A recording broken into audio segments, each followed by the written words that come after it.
bu faqat qaynona kelinlikda emas, bu har qanaqa ijtimoiy ro'yxat, o'sha ovsinajinlikda ham deylik, shaddodroq kelin bo'lib qolsa agar deylik, qanaqadir ijtimoiy rollarni hisobga olmasligi mumkin, yoki er-xotin o'rtasida ham chiroyli gapiradigan, ozgina o'sha haligi ruschada podxod deydi-ku, ko'nglini oladigan qiz xohlagandir. U introvert tortinchoq bo'lsa deylik, bo'lmasligi mumkin.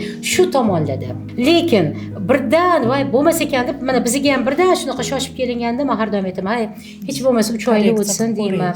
Odamni o'sha fiziologik sifatlari o'rganib, ozgina uni deylik shaxsiy sifatlaridan tashqari ijtimoiy sifatlari, uni nafaqat tabiiy sifatlari, uni shaxs sifatidagi sifatlari chiqsin, uni xarakteri bilinsin. Endi sodda tilda aytsak, ozgina uni boshqa tomonlarini ham ko'rib oqing deb aytaman. Chunki boshida avvalambor stress bo'ladi, charchoq bo'ladi. Bu ham ijtimoiy stress, bitta roldan boshqa rolga o'tish. Bu ham deylik shaxsiy stress, odamning me'yorlari o'zgarishi kerak, qonun qoidalari o'zgarishi kerak, o'zining oilasida boshqa narsaga o'rgangan, bu oilada boshqa narsaga o'rganadi.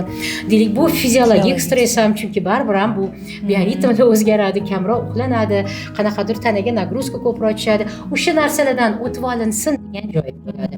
Shuning uchun shu narsada ozgina kimdir yuragi kengroq bo'lib, qani ko'raychi deydi. Chunki rostdan ham ochiq odam faqat charchagan bo'lishi mumkin. Indamay, ko'p gapirmaydigan odam xohlu desa, charchaganidan ko'p gapirib himoyalanishni boshlashi mumkin. Shuning uchun me'yoriy, mana endi ildiza me'yoriy darajasiga tushib olish kerak. Shuning uchun o'shanga vaqt beriladi.